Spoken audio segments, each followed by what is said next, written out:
This is In the Trenches, Broadcast 2. Welcome to In the Trenches, where entrepreneurs, artists, writers, designers, inventors, warriors, and leaders share their stories of doing the hard, creative work that impacts all of our lives. Let the journey inspire you to do something worthwhile, build something bold, and create your life's work. And now, your host, Tom Morkis. Welcome, everyone, to another broadcast of In the Trenches.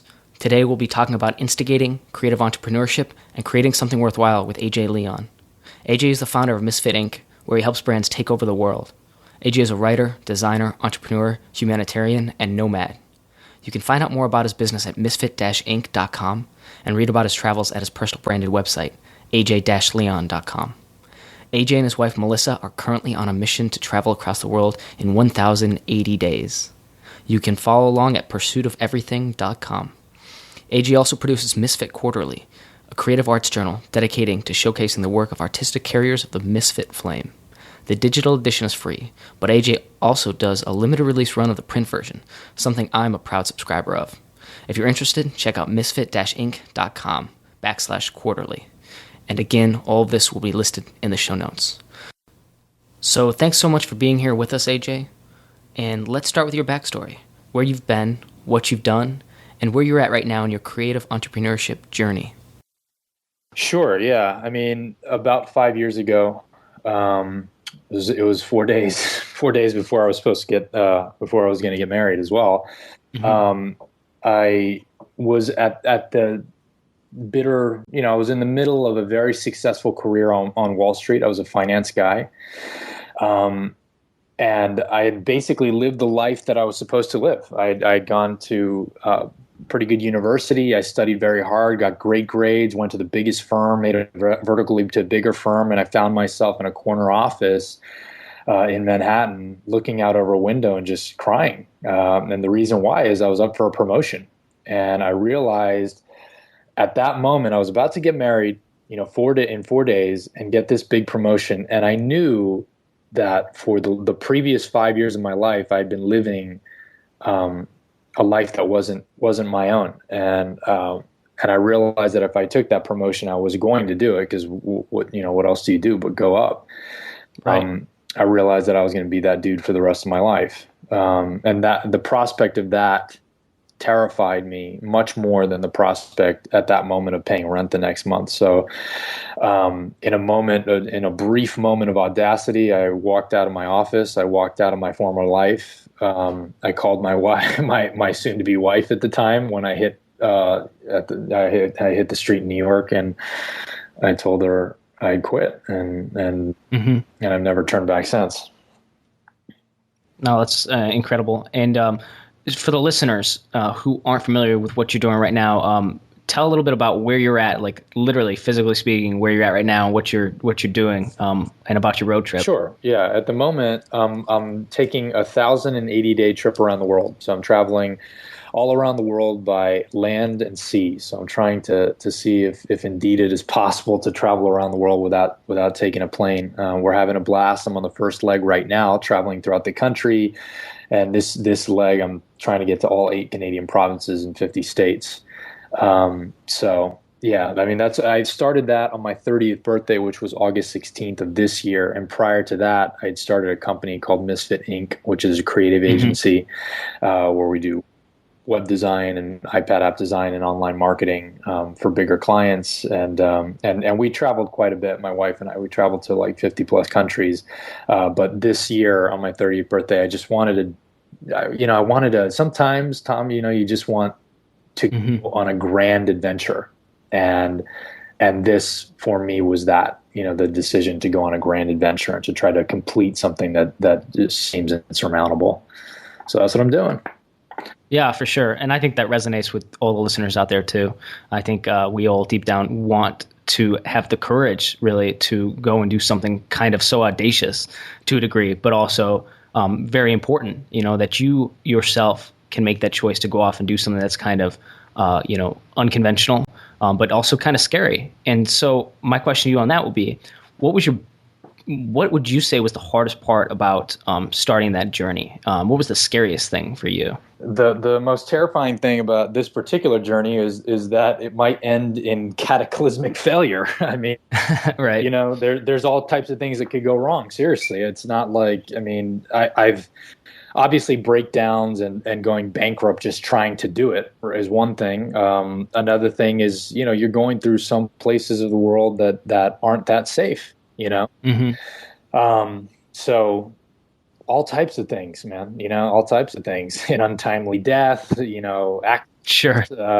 Just crazy things happening in different countries and parts of the world. There were all types of fears that surrounded us, like me deciding to go on this particular journey. Sure. That those are just some of them. And so what do you do to deal with those fears? Yeah, I mean, for me, I think I press in deeper. If I feel, I think one thing that I've talked about in the past, and I think it's true, the absence of fear is not courage, it's insanity. I think people who act fearless are probably not fearless. They might be brave, but not fearless. And I mean, I have fears like all the time. I mean, fear that this all might not work out, that my journey might end prematurely, that I'll end up losing what I've grown as a business because of this choice. And usually when I feel those fears, I just press into them deeper because, you realize over time, and I've realized over the last 5 years of my life since leaving a conventional life that, the hard road and the right road are usually the same road. Right. And no one ever did anything spectacular without taking great risk. So you just press deeper into it, I like that. I can definitely resonates with me. And now, so AJ, a lot of what you do is creative. I mean, it has to with your business and what you do, but you're a pretty creative guy yourself, artistic, and it comes through, I think, when you go to your website, when you check out the stuff that you produced, your manifesto of sorts. Thank you. Yeah, and so I'm wondering, how do you come up with your different creative ideas? Where does that come from? How do you develop them, and how do you, I guess, bring them to real life into tangible form, the tangible form that they take? I mean, I spend a lot of time in solitude. I think nomading around the world helps with that a little bit. It's like there's the pragmatic things, right? Like there's no TV and there's no kind of noise around your particular life. But I take a lot of time to just sit down and sketch out ideas. And by the time something comes to fruition, I probably I end up, saying no to more of my ideas that don't end up going live, just because I spend a lot of time focusing on them. So I get up at 4:30 every morning and do a little exercise, and I spend before I get to actual work, I spend probably 2 or 3 hours just sketching out potential ideas that I could have, and that could be drawing or artistically representing those ideas from an aesthetic or design perspective, or actually breaking out the variables of particular projects. When it comes to design, that's something that I believe in wholeheartedly. I think a lot of people, to their own detriment, that are starting projects neglect design. So whether you're a designer or not, aligning yourself with somebody who understands how to make something beautiful. I mean, you could write a beautiful book or work, but if you encase that in something that is gorgeous and attractive, then more than likely more people are going to take a look at it. So I think the veneer of things matter, and I take a lot of time on that, on that type of approach for my type of projects as well. Sure. And now, not only does that play a big part in then what you create, but with your business, with Misfit Inc. and as a creative agency, do you find that you make a better connection with clients doing it that way? Do you find that you're pursued better, like more so that way, that there's something that stands out that people want to work with you guys more than, say, the business down the road that doesn't have such a grasp of the artistic or the aesthetic that you do? Yeah, I mean, I think it's certainly a selling point. I mean, for us in particular at Misfit and that kind of business, design is what we're known for. So that that helps. And then we're also we're crazy. There's, what our entire kind of thing, right? We're traveling around the world while doing this, and all employees are all nomads too. So it's either something that's repugnant and repellent to a potential client, or it's very attractive because, the more experience, everything as a human and as a creator of whatever it is that you create, you are only an amalgamation of your own experiences. So to the extent that your experiences stop or they're limited, that's your only world, your purview is only going to be that wide. Now, if you travel around all over and eat different foods and look at different colors and listen to different music and have different experiences every day, that brings a level of creativity just naturally, de facto, by the basis of you have more to draw from. It brings a level of creativity that I think a lot of people, at least that we've worked with in the past, appreciate. Sure. But we don't make a big deal about our services business. I mean, we've worked with some pretty, from some clients we like, but we only hold like maybe 2, 3, 4 at a time maximum, because we're more, we like handcrafting. We're like the artisans of design. We take a long time to do things, and that's kind of our way. Yeah, and I saw your interview with Jonathan Fields on the Good Life Project. Man, yeah. And yeah, for sure. And I'll link to that for sure in the show notes. Cool. But I thought it was a really great interview. And I remember you mentioning that kind of how you construct your business this time versus where you came from, but just the concept of only having a handful of clients and keeping it kind of that smaller scale as opposed to trying to scale it. And then that kind of taking away maybe some of the life or the soul of it. Yeah. Anything to comment on that in particular to flesh that idea out a little bit? Yeah. Well, I mean, I think, scarcity is the oldest marketer's trick in the book, I mean, if I'm selling 100 of something and then all of a sudden I say I only have 3 left, the value of those 3 go out of the roof, So no matter what you're doing, I think for people who are either solopreneurs or small businesses, very few times do we use that to our advantage. And I think it is an advantage to say that it's not only, I'm going to work with less people. It's more kind of posturing it to, I'm only going to work with these types of people and I may only take 2 and that's it. So there's 2 spots if you'd like to, and then all of a sudden people start to look at you differently because they realize that you're not just selling to the highest bidder. And that is so contrarian, it's so like people don't expect that, particularly from small businesses that are usually like, you just need to make money wherever you can. And I think a lot of us, we do ourselves a disservice by trying to sell just to create packages that sell to everybody. And I think it might be a better approach to say, you know what, no, I only want to work with these people. I work at these prices and only work with very few. And and then you could get into a scenario if you craft it right and you craft a story around who you are and what you do. You create a mysticism and kind of a mythology around whatever it is you produce, which in the end I think will add value to your business as well. Yeah, for sure. And that kind of brings me to this next point and then a question too. This idea of creative entrepreneurship is something I've kind of been looking into recently and trying to develop. And it's that it's that concept of entrepreneurship is, greater than just the return on investment, but that there's some sort of our personality or creativity or art, that kind of brings it to life. And so return on investment is important, right? You need to make enough money to survive, but then there's something that's not the end state. The be all end all is not the return on investment, but it's right. So, and it definitely looks like that's how you do everything. Like everything you create and that you build is kind of that creative entrepreneurship lifestyle. Yeah. So your art, your personality kind of breathes into your business. And on that note, what is the most difficult part of like managing all that, of the creativity and then the business side of it? Where, or are there any difficulties, or do you find it's pretty fluid? I mean, at first it's financial, whenever you're trying to do something that matters in this world, in our world, you're going to have some serious, you're going to have issues financially, particularly if you're trying to hold on to some type of ideals, and not just sell to the highest bidder. So I think that at first that was certainly a struggle. You try to see you have to, you got to play the game, and you got to try to figure out how it works, and for whatever business you're in.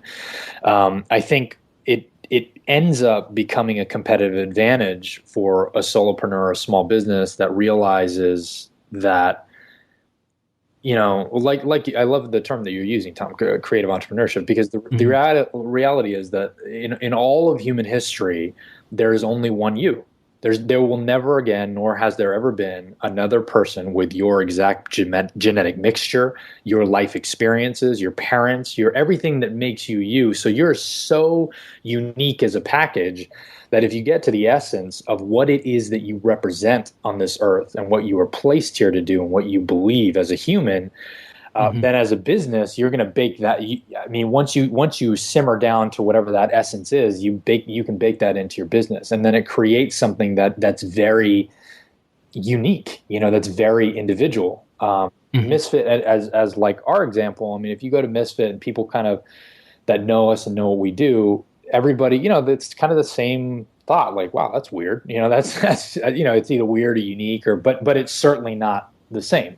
And the reason why is it's only an extension, like you've keyed in on with the show. Your business, unless you're a corporation or you've reached some large level, your business is only an extension of who you are.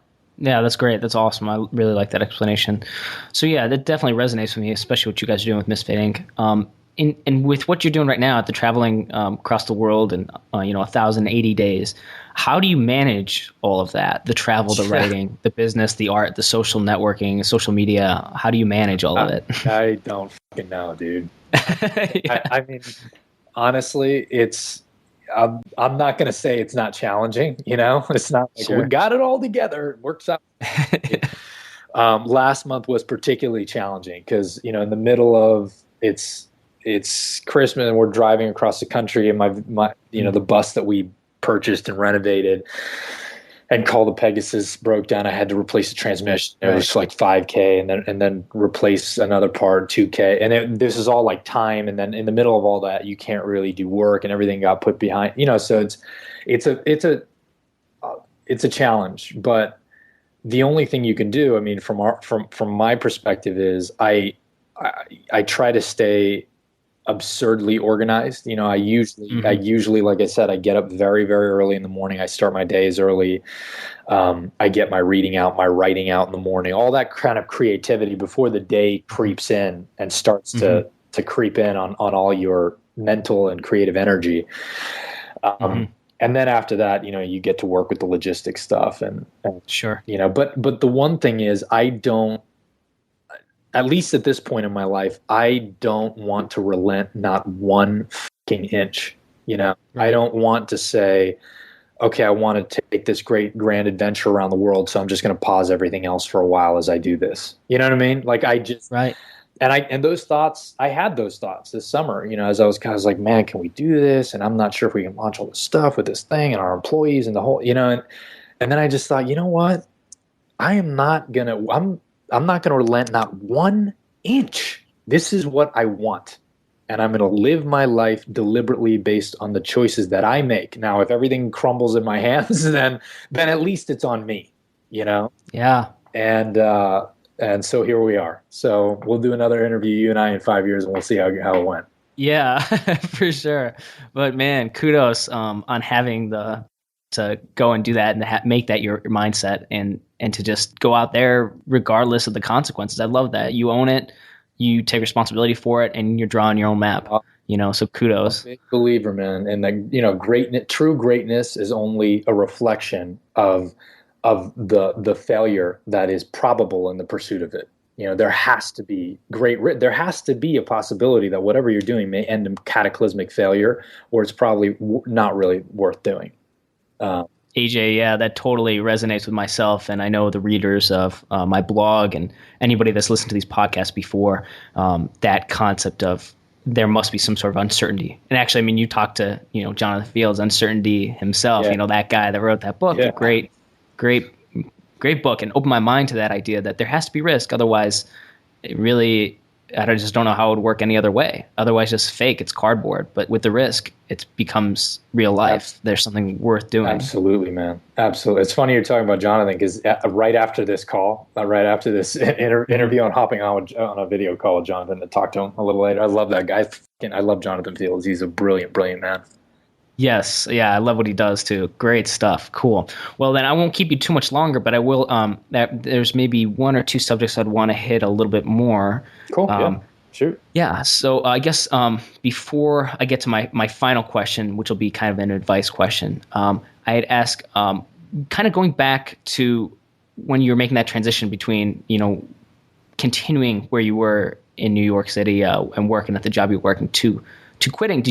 Was there a transitionary time where you prepped to quit, or did you just jump right into it? I'm not sure if we were very clear on that. Yeah, so no, I mean, I don't offer this as a life plan or advice to anyone. I couldn't do that in good conscience. I just left. And the reason why I did that is because I had always thought, oh, someday I'm going to take off from here, but it wasn't a serious thought. And I knew that. And that's the reason why I'd become more and more depressed. And by that moment, I was just weeping in my office because I realized that I was a coward, that I had willingly subcontracted my life to somebody else, to some other dude. I was living some other guy's life. And that is the reason why I didn't scrimp and say, because I never took it seriously. I never thought I'd actually do it. It was just in this one moment where I'm getting married, I'm getting this raise. Oh my God, I'm this fucking guy and I'm going to be him forever.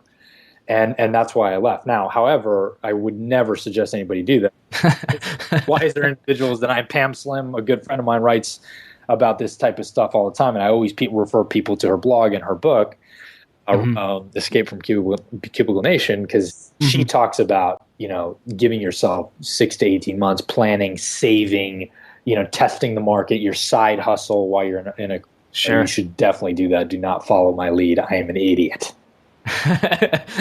Well, that's fair. And I guess it kind of goes into this next question, which I was going to ask you for a piece of advice that you would give or have for the person just starting out, for the guy who wants to quit his job, or the guy or girl just recently out of college, the college grad, somebody kind of new or interested in the world of entrepreneurship and creative entrepreneurship in particular.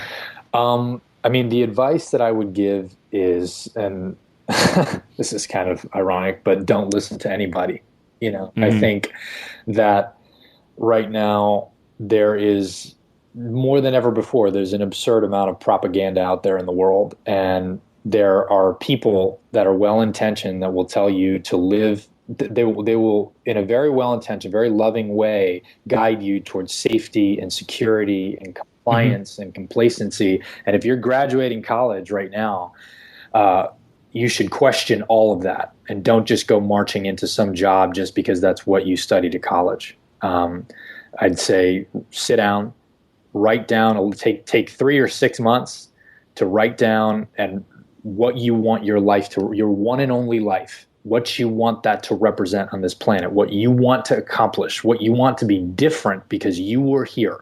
Write it all down and then use that as a signpost moving forward. But don't take your cues from society, because that it will lead you to a place of, it might lead you to riches like me, that whole lifestyle, but it'll certainly lead you to despondence. So that's my. Yeah.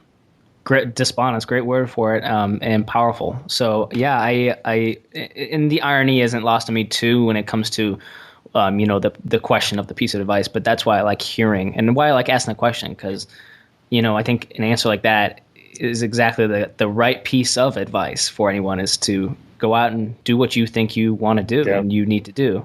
I don't think there's much more to say besides that. Yeah. And then to just use, people like you, AJ, that are kind of an example for others that it's possible, and you don't have to know it all, how it's all going to work out or connect all the dots forward, right? You don't have to. You just have to have the boldness and the courage to go do it. Yeah, and I would add this to it, and keep on doing it. You're going to fuck up. I mean, I have way more failures under my belt than I have successes. I mean, things seem like they're all, fantastic now. This is 4 years down the road for me. I fucked up tons of times, and there were plenty of things that I tried that didn't work out, but you just keep on putting one foot in front of the other in defiance of a conventional and conformative life.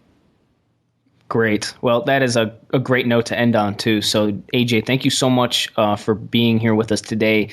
And I'm going to put all your stuff in the show notes, but is there anything you'd like to plug in particular or a shout out to anything in particular you'd like people to go to or check out? No, I mean, I'm just pursuitofeverything.com is where I write. Our company is Misfit Inc. And I wrote a book called The Life and Times of a Remarkable Misfit, which is free online. And I'm going to launch it as a physical piece in a couple weeks. Oh, no way. Awesome. Well, we'll definitely, I'll link to that for sure. Cool. And I'm a big fan of that ebook. So it's great to see that you're going to make a physical product out of it. Hardcover? Yeah, it won't be hardcover, but I'm self-published. It'll be interesting. This is one of those where I just might completely flop on my face. We'll see. We'll see how it goes. I'm going to keep the ebook free and sell the hardcover, but no Amazon, no nothing, just doing it myself. Awesome. I'll link to it, and I'm a big supporter, so I'll hopefully be able to send some people your way, AJ. Very much appreciate that, bro. Well, that wraps up broadcast 2 of In the Trenches. If you're interested in checking out the show notes, go to www.tommorkes.com/broadcast2. I hope you were inspired today. Whatever you do, keep creating. This is Tom Morkes. If you're listening to this, you are the resistance. Thank you for listening to In the Trenches. Your creative work doesn't stop here. Join the resistance, the small but growing army of entrepreneurs and artists putting a dent in the world at www.tommorkes.com. Never fight alone. Join the resistance.